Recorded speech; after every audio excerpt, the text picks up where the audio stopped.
Alrighty folks, welcome back to 25 High. This is a video I've been wanting to do for a long time.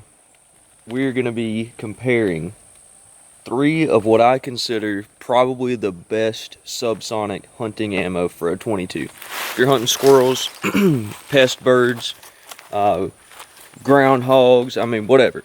Hunting with a suppressor is really fun. It's super fun.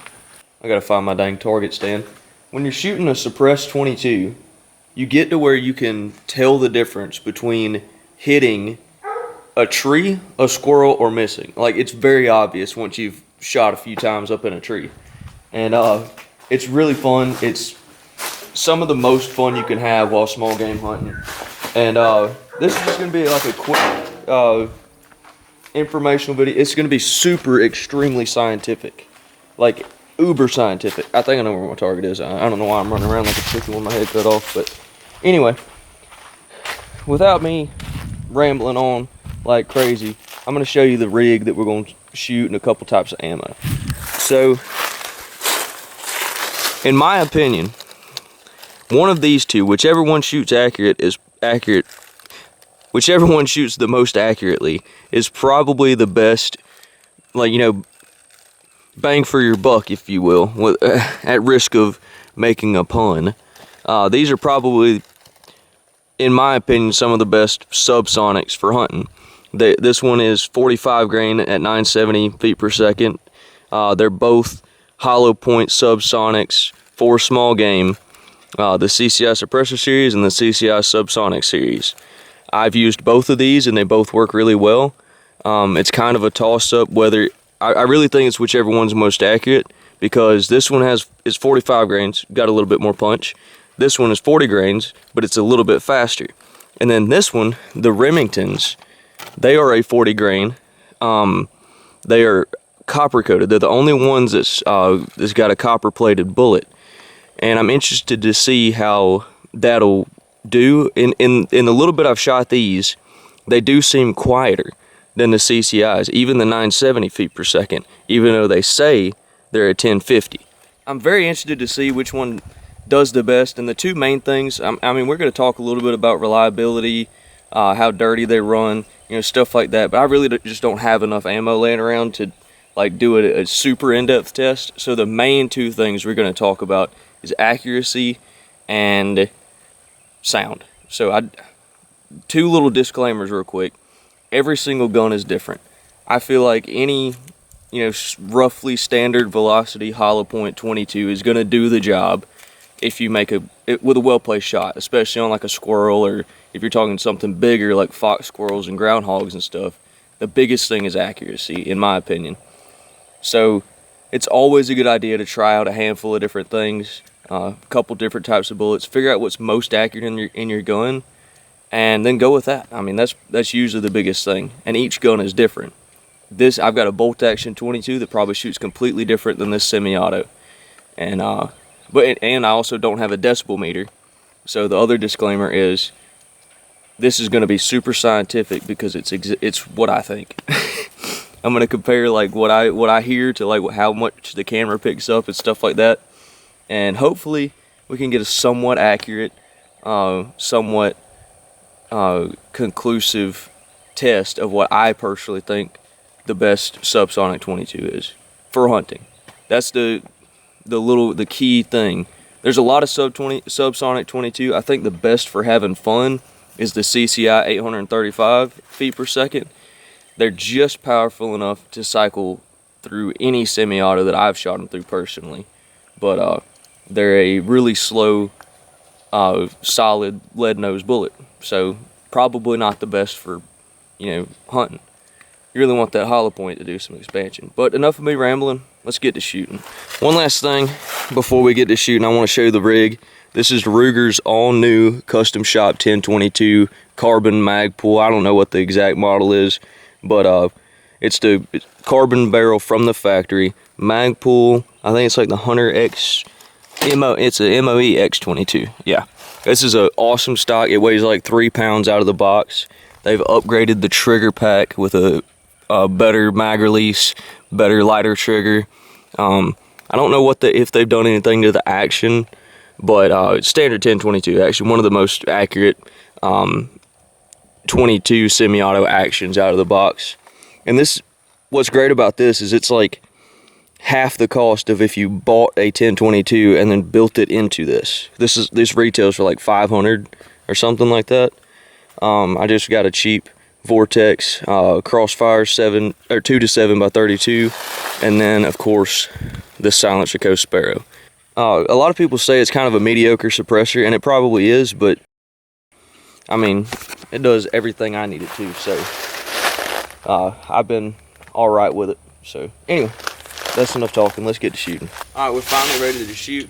I'm starting off, just since I had some, that I'm starting off with the 40 grain 1050 CCIs. I already had some in a magazine. I figured we'd start off with that, but I do have to get some excuses out of the way. I don't have an amazing rest, and I'm shooting roughly 50 yards, and sun's in my eyes, wind's blowing. I'm sitting on a folding chair. But in all seriousness, the main thing is this gun's already sighted into the CCI 1050s, so the precision, I'd be surprised if like the accuracy is just like terrible on one of these, but as far as precision, I may not hit exactly where I'm aiming, so don't clown me too hard. Anyway, I think we're gonna make a couple practice shots just so you guys can hear just how quiet this thing is, and we'll go from there.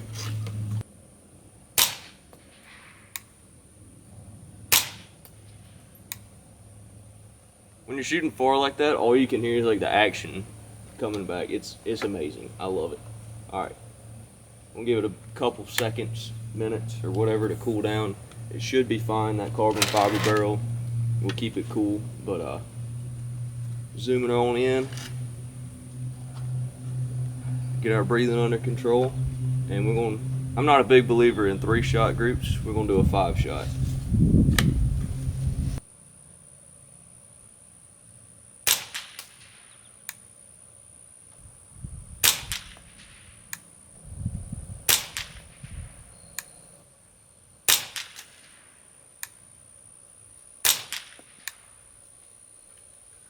All right.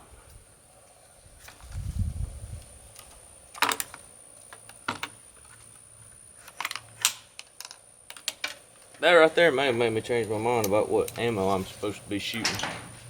That was not as good as I expected it to be. Let's go ahead and load up 5 of the what are these, 970 grain 45, 970 feet per second 45 grains, and we may go ahead and walk down there and look at that group, because it didn't look amazing, but it didn't look terrible. I'm gonna probably open the action on this gun and see if I can let it cool down a little bit. So far it's been cycling good.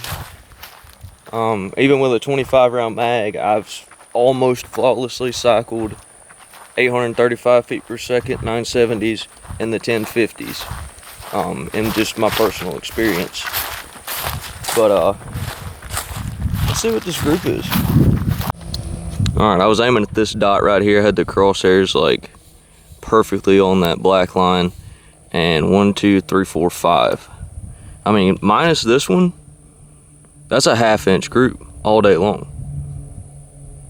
That one could have been me. I know this little bit of wind's got the target wobbling. Also, I just like to make excuses because I'm not the best shot in the world. But let's go ahead. We got the 970s loaded up. I might give it a minute, see if we can let that barrel cool down just a hair, and then we'll try those out. All right. It's been about 12 or 11 and a half minutes. Let's go ahead. Everything's cool to the touch. I know that carbon just really helps disperse. That was almost not great. I know that carbon almost like helps disperse the temperature pretty good. But let's go ahead and level up. These 970s are probably not going to hit the exact same spot. If I have any predictions, my prediction would be it's going to hit just a hair lower probably, maybe left or right one way or the other just because of the twist of the barrel or whatever other junk, I don't know. I feel like the only real difference you'll hear or see, well, I gave it away. I feel like the only real difference you'll notice is the volume. But anyway, let's see how they shoot.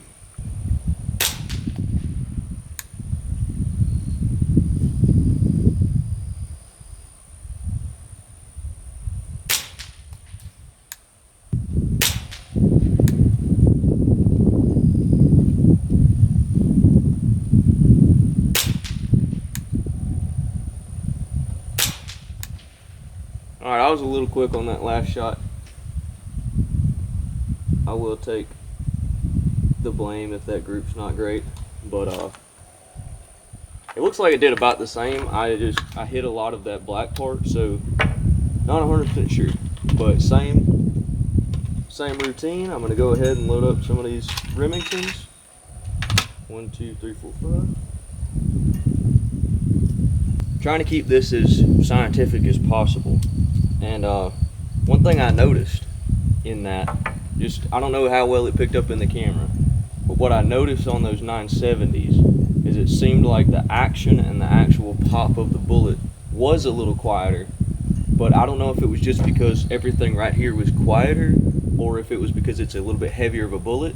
When it hit that target, it smacked that target. I'm talking, it sounded, like I say, it could have been just the sound back here being a little bit less, but it sounded like it was hitting those targets with some gumption.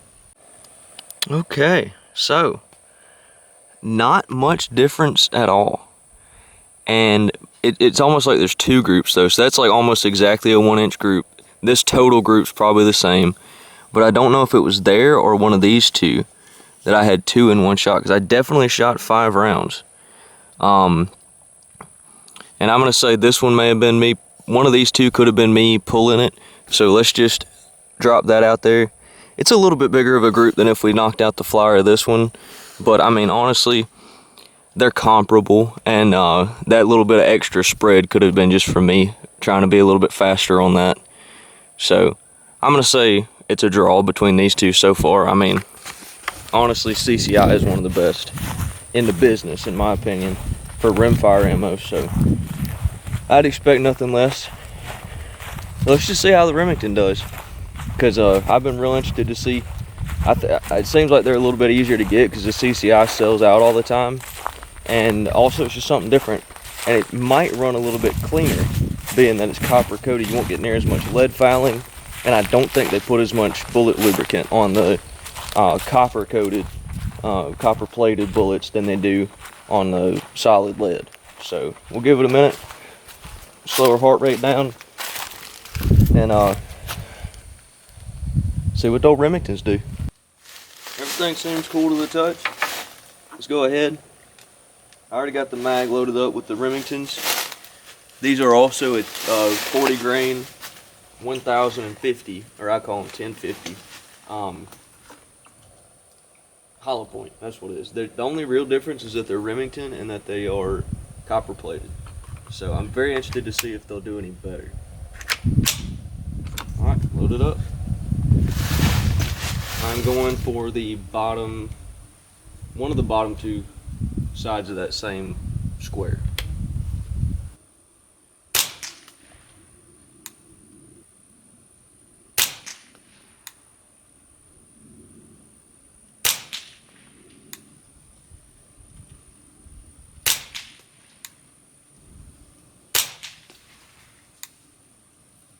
Yeah, it was 5, wasn't it?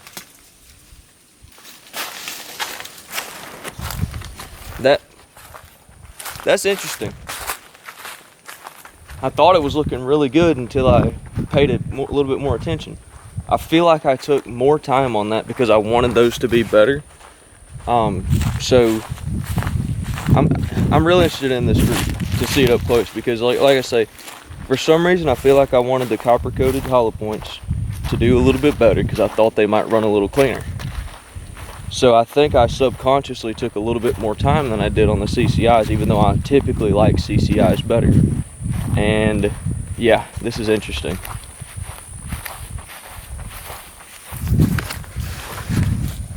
yeah, these were my first 2 shots. And I was like, oh, that's awesome. And then these were my next 3. So I'm going to go back, before I fully discount the Remingtons, I'm going to go back and make sure my suppressor's tight, because both of those are really good groups if they weren't in the same sequence. And I know for a fact I was aiming at that dot, I was controlling my breathing, my heart rate was slow, the trigger brake was clean on all but maybe one of them, just like these other 2 groups. I mean, I had 1 flyer here, 1 flyer here. I did not have 2 or 3 flyers on this one, I guarantee you that. So we'll go back, make for dang sure my suppressor is still tight. And I mean, that's really weird unless there's like some sort of baffle strike stuff going on. But if my suppressor's still tight and I didn't have any other weird issues going on, those are just going to be practice rounds. That's going to be for plinking at the deer camp and stuff. I do notice this. Those Remingtons were quieter all the way around. All right. That suppressor as tight as can be. I mean, it's like hand tight as I can get it without it carbon locking or anything. That is interesting to me. I guess CCI, I've always been a fan of CCI, and I know for a fact that on those first 2 groups I didn't take near as much time as I did on the Remingtons. And it was some sort of subconscious thing of wanting those copper pellets to do better, and they didn't. I know one of my main points, my first points before I even shot one single bullet today, was that most likely the difference between the 2 CCIs was going to be the sound, or maybe not even the sound. The biggest thing would be what your gun shoots the best. I feel like I could put either one of those in there, and they're not the most accurate probably, and that also definitely could have been me or the target wobbling or any other, you know, human element of all of this. If I had like a more solid, you know, lead sled that I was shooting out of to completely take out the human element, we might have had slightly better results. But I feel like as with anything, it's whatever your gun shoots best, but especially this, I would personally stick with those CCIs, although the Remingtons were quieter, almost definitely. So if you're gonna shoot those Remingtons, I wish I had a chronograph. That's like the one thing like that would probably make this better than if I had a decibel meter or anything, because that chronograph would tell me if those Remingtons are actually 1050, how consistent they were, and the consistency between the CCIs as well. But I think I'm gonna stick with the CCIs. This is just purely my opinion. I spent my own money on all this stuff, so anyway, I appreciate you guys watching. Hope you learned something. If not, I don't know what to say. Maybe just watch it again, or 4 or 5 times. Just keep watching it, bump up my views. Anyway, always remember to live life 25 high. If you want to see more videos like this, drop a comment, leave a like, all that other stuff. Subscribe, do all the things. We'll see you next time.